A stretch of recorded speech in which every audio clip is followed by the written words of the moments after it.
नमस्कार, इस विशेष बुलेटिन में आप सभी का स्वागत है। मैं हूं जया सिन्हा, मेरे साथ हैं शरद। शुरुआत करेंगे सुर्खियों के साथ। मिजोरम विधानसभा चुनाव और छत्तीसगढ़ विधानसभा चुनाव के पहले चरण के लिए नामांकन वापस लेने का आज अंतिम दिन। मध्य प्रदेश विधानसभा चुनाव और छत्तीसगढ़ में दूसरे चरण के विधानसभा चुनाव के लिए नामांकन की प्रक्रिया जारी।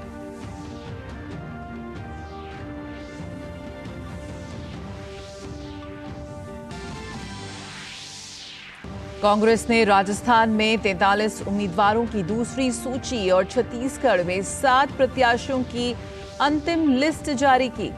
वहीं आम आदमी पार्टी ने भी छत्तीसगढ़ में 12 उम्मीदवारों की चौथी सूची जारी की।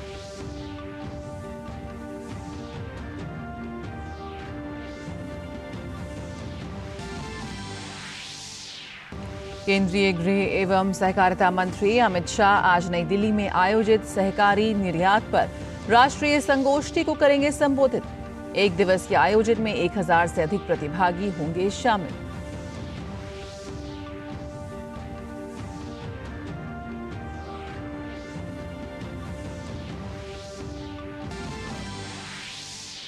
इजरायली प्रधानमंत्री बेंजामिन नेतन्याहू ने कई पश्चिमी देशों के नेताओं से बात कर हमास से जारी संघर्ष के बारे में दी जानकारी। फ्रांस के राष्ट्रपति इमैनुअल मैक्रों आज पहुंच सकते हैं इजरायल।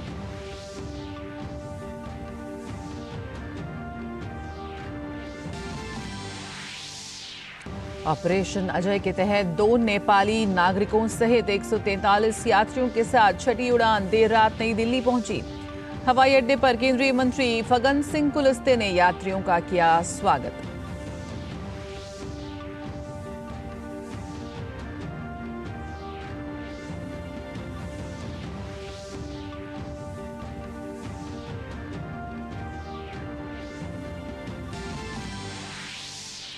खेल की खबरों में आईसीसी क्रिकेट विश्व कप में भारत की जीत का सिलसिला बरकरार। न्यूजीलैंड को 4 विकेट से हराकर भारतीय टीम ने अजय रहते अंक तालिका में हासिल किया शीर्ष स्थान। कोहली ने खेली 95 रन की शानदार पारी। आज पाकिस्तान का सामना अफगानिस्तान से।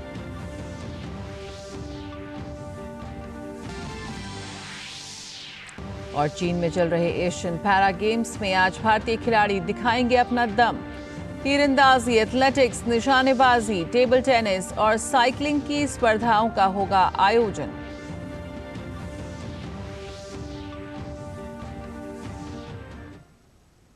तो मिजोरम के एक चरण में होने वाले विधानसभा चुनाव और छत्तीसगढ़ विधानसभा चुनाव के पहले चरण के लिए नामांकन वापस लेने का आज अंतिम दिन है।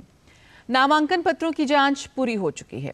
मिजोरम की सभी 40 और छत्तीसगढ़ की 90 विधानसभा सीटों में से 20 पर 7 नवंबर को मतदान होगा। मध्य प्रदेश में एक चरण में होने वाले चुनाव और छत्तीसगढ़ में दूसरे चरण के विधानसभा चुनाव के लिए नामांकन 30 अक्टूबर तक भरे जा सकेंगे।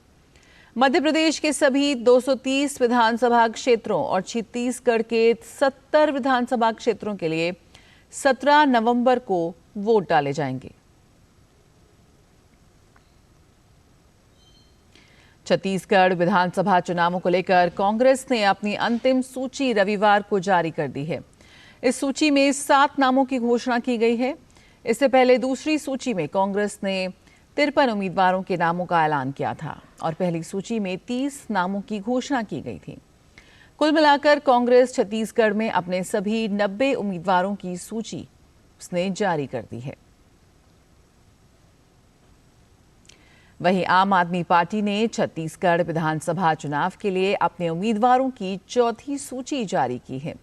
इस सूची में 12 उम्मीदवारों के नाम का ऐलान किया गया है। आपने अपने उम्मीदवारों की तीसरी सूची में 11 उम्मीदवारों की घोषणा की थी। कुछ ही दिन पहले आप इस चुनाव के लिए अपने स्टार प्रचारकों की सूची भी जारी कर चुकी है। आगामी राजस्थान विधानसभा चुनाव के लिए कांग्रेस पार्टी ने अपने प्रत्याशियों की दूसरी सूची जारी कर दी है। कांग्रेस की इस दूसरी सूची में कुल 43 सीटों के लिए उम्मीदवारों के नामों का ऐलान किया गया है। कांग्रेस ने इससे पहले शनिवार को अपनी पहली सूची जारी की थी, जिसमें 33 उम्मीदवारों के नामों की घोषणा की गई थी। राजस्थान में विधानसभा की कुल 200 सीटें हैं। सभी सीटों पर एक साथ चुनाव होना है। 25 नवंबर को प्रदेश में मतदान होगा और 3 दिसंबर को चुनाव परिणाम घोषित होगा। छत्तीसगढ़, मध्य प्रदेश, मिजोरम, राजस्थान और तेलंगाना विधानसभा चुनावों के मद्देनजर निर्वाचन आयोग ने 80 वर्ष से अधिक आयु के वरिष्ठ नागरिकों और दिव्यांग मतदाताओं के लिए उचित परिवहन व्यवस्था करने के निर्देश दिए हैं। इन 5 राज्यों में कुल मतदाताओं में से तकरीबन 1.5% मतदाता 80 वर्ष से अधिक आयु के हैं। दिव्यांग मतदाताओं की संख्या 1% से अधिक है। आयोग ने कहा है कि ऐसे वरिष्ठ नागरिकों और दिव्यांगों की मदद के लिए जिला चुनाव अधिकारी स्वयंसेवक नियुक्त करेंगे। निर्वाचन आयोग ने मतदान केंद्रों पर प्रदेश के लिए वरिष्ठ नागरिकों और दिव्यांगों को प्राथमिकता देने के निर्देश दिए हैं। निर्वाचन आयोग के दिशा निर्देशों के अनुसार दिव्यांग मतदाता सक्षम ऐप पर व्हील चेयर सुविधा के लिए अनुरोध कर सकते हैं। ये ऐप गूगल प्ले स्टोर और एप्पल ऐप स्टोर पर उपलब्ध है। निर्देशों के अनुसार दृष्टिबाधित व्यक्ति मतदान करने के लिए मतदान केंद्रों पर सहयोगी ले जा सकते हैं। केंद्रीय गृह और सहकारिता मंत्री अमित शाह आज नई दिल्ली में सहकारी निर्यात पर राष्ट्रीय संगोष्ठी को संबोधित करेंगे। राष्ट्रीय सहकारी निर्यात लिमिटेड द्वारा इसका आयोजन किया जा रहा है। अमित शाह NCEL के लोगो, वेबसाइट और ब्रोशर का लोकार्पण करेंगे। इसके साथ ही NCEL सदस्यों को सदस्यता प्रमाण पत्र भी वितरित करेंगे। एक दिवसीय संगोष्ठी में निर्यात बाजारों से जुड़ने के लिए सहकारी समितियों का मार्गदर्शन, भारतीय कृषि निर्यात क्षमता और सहकारी समितियों के लिए अवसर सहित अनेक विषयों पर मंथन किया जाएगा। ये संगोष्ठी सहकारी क्षेत्र को मजबूत करने के लिए की गई विभिन्न पहलों पर सहकारिता मंत्रालय के अधिकारियों के एक प्रेजेंटेशन के साथ शुरू होगी। संगोष्ठी के दूसरे भाग में कई विषयों पर तकनीकी सत्र शामिल होंगे, जिनमें निर्यात बाजारों से जोड़ने के लिए सहकारी समितियों को चैनलाइज करने सहित भारत को दुनिया की डेयरी हब बनाना व सहकारी क्षेत्र में दुनिया की सबसे बड़ी अनाज भंडारण योजना शामिल है। इस राष्ट्रीय संगोष्ठी में 1000 से अधिक प्रतिभागी भाग लेंगे। संगोष्ठी में सहकारिता से जुड़े हितधारक भी बड़ी संख्या में ऑनलाइन माध्यम से जुड़ेंगे। केंद्रीय मंत्री डॉक्टर जितेंद्र सिंह आज दिल्ली के विज्ञान भवन में अनुभव पुरस्कार 2023 प्रदान करेंगे। वे कर्मचारियों के लिए सेवानिवृत्ति पूर्व परामर्श कार्यशाला का भी उद्घाटन करेंगे। केंद्रीय कार्मिक, लोक शिकायत और पेंशन मंत्रालय के अनुसार doctor Jitendra Singh Punjab national bank और बैंक ऑफ बड़ौदा के साथ एकीकृत पेंशनर्स पोर्टल की भी शुरुआत करेंगे। इस दौरान राष्ट्रव्यापी डिजिटल जीवन प्रमाण पत्र के दूसरे चरण के पोर्टल की भी लॉन्चिंग होगी। डॉक्टर जितेंद्र सिंह लंबित पेंशन प्रसंस्करण मामले पर अखिल भारतीय पेंशन अदालत की अध्यक्षता करेंगे। पेंशन और पेंशनभोगी कल्याण विभाग ने प्रधानमंत्री के आदेश पर मार्च 2015 में अनुभव पोर्टल लॉन्च किया था। ये पोर्टल सेवानिवृत्त कर्मचारियों को उनके सराहनीय कार्यों को प्रस्तुत करने और प्रदर्शित करने के लिए एक ऑनलाइन प्रणाली प्रदान करता है। और यहां रुकेंगे एक छोटे से ब्रेक के लिए, जल्द हाजिर होते हैं। होंगे बच्चे स्वस्थ भले भूलेगा बचपन, इन्हें पिलाओ मुगली घुट्टी 555। अर्जुन, एग्जाम्स में you made us really proud. अब आगे क्या सोचा है? पापा, मैंने IIT जाना है और इंजीनियर बनना है। Think IIT, think विद्या मंदिर। अब क्या देख रहे हो पापा? तुम कहते हो ना कि स्टॉक मार्केट में बहुत सोच समझकर इन्वेस्ट करना चाहिए। बस थोड़ा सा ज्ञान ले रहा हूँ। किससे? हर एक स्टॉक्स एक्सपर्ट है, मस्त एजुकेशनल वीडियोस बनाता है और अच्छी इन्वेस्टमेंट की टिप्स भी देता है। पापा, इन वीडियोस पे ना जाएं। अपना रिसर्च खुद करें या सेबी रजिस्टर्ड इन्वेस्टमेंट एडवाइजर से संपर्क करें। एजुकेशन के नाम पर कुछ इन्फ्लुएंसर्स अक्सर इन्वेस्टर को मिसगाइड करते हैं। नुकसान आपका होगा। सोच कर, समझ कर, इन्वेस्ट कर। ब्रेक के बाद स्वागत है। आप देख रहे हैं हमारा ये विशेष बुलेटिन। आप कुछ अंतर्राष्ट्रीय खबरों पर नजर डाल लेते हैं। इजराइल और हमास के बीच जारी संघर्ष लगातार बढ़ता जा रहा है। इस बीच इजराइल के प्रधानमंत्री बेंजामिन नेतन्याहू ने पश्चिमी देशों के कई नेताओं से टेलीफोन पर बात की। फ्रांस, स्पेन और नीदरलैंड के नेताओं के साथ हुई बातचीत में उन्होंने हमास से जारी संघर्ष के बारे में जानकारी दी। नेतन्याहू ने हमास की सैन्य और शासन क्षमताओं को खत्म करने के लिए लोगों की एकता और दृढ़ संकल्प के बारे में बताया और कहा कि हमास पर इजरायल की जीत पूरी दुनिया के लिए एक जीत होगी। उन्होंने हमास के क्रूर आतंकवाद के खिलाफ इजरायल का समर्थन करने के लिए नेताओं को धन्यवाद दिया। इस बीच फ्रांस के राष्ट्रपति इमानुएल मैक्रों के आज इजरायल पहुंचने का कार्यक्रम है। इसके साथ ही नीदरलैंड के प्रधानमंत्री मार्क रूटे ने के मंगलवार को इजरायल पहुंचने की खबर है। ऑपरेशन अजय के तहत छठी फ्लाइट इजरायल से भारतीयों को लेकर वापस भारत लौटी। छठी फ्लाइट में कुल 143 यात्री शामिल थे। इस फ्लाइट से 2 नेपाली नागरिक भी भारत पहुंचे हैं। केंद्रीय ग्रामीण विकास राज्य मंत्री फग्गन सिंह कुलस्ते ने यात्रियों का स्वागत किया।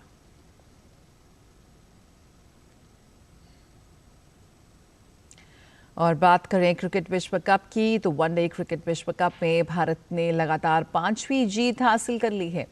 धर्मशाला में रविवार को खेले गए मुकाबले में भारत ने न्यूजीलैंड को 4 विकेट से हराया।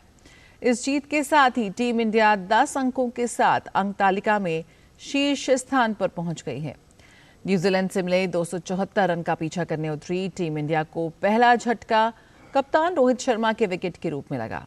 वे 46 रन बनाकर आउट हुए। इसके तुरंत बाद ही शुभमन गिल ने अपना विकेट गंवा दिया। उसके बाद मैदान पर उतरे श्रेयस अय्यर 29 गेंद में 33 रन बनाकर आउट हुए। वहीं केएल राहुल को 27 रन बनाकर मिचेल सैंटनर का शिकार वो बने। इसके बाद मैदान पर उतरे सूर्य कुमार यादव टीम के लिए कुछ खास नहीं कर पाए। वो 2 रन बनाकर रन आउट हुए। भारत के लिए विराट कोहली ने 95 रन की पारी खेली। इससे पहले टॉस हारकर बल्लेबाजी करने उतरी न्यूजीलैंड ने निर्धारित 50 ओवर में अपने सभी विकेट खोकर 273 रन बनाए थे। न्यूजीलैंड के लिए सबसे ज्यादा 130 रन डैरल मिशेल ने बनाए। सचिन रविंद्र ने 75 और ग्लेन फिलिप्स ने 23 रन का योगदान दिया। भारत के लिए मोहम्मद शमी ने 5 और कुलदीप यादव ने 2 विकेट लिए। जसप्रीत बुमराह और मोहम्मद सिराज को एक एक विकेट मिला। और शारदीय नवरात्रि का आज 9वां और अंतिम दिन है।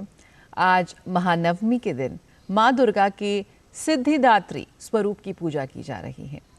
माता के स्वरूप की पूजा से मुक्ति, मोक्ष और समस्त सिद्धियां मिलती हैं। नवरात्रि पर्व की अष्टमी और नवमी तिथि का विशेष महत्व होता है। नवरात्रि की इन दोनों ही तिथियों पर कन्या पूजन किया जाता है। कुछ लोग अष्टमी तिथि पर तो कुछ लोग नवमी तिथि पर कन्या पूजन के साथ मां की आराधना करते हैं।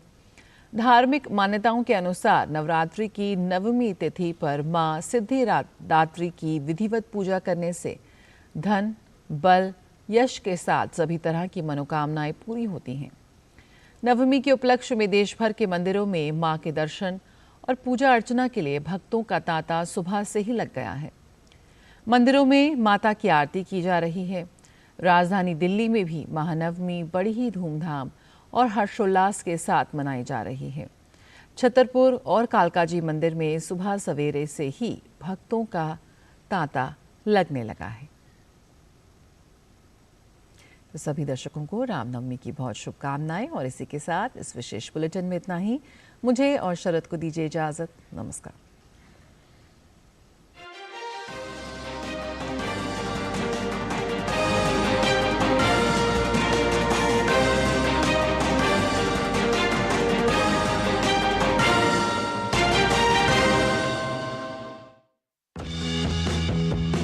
मन की बात है जन जन की।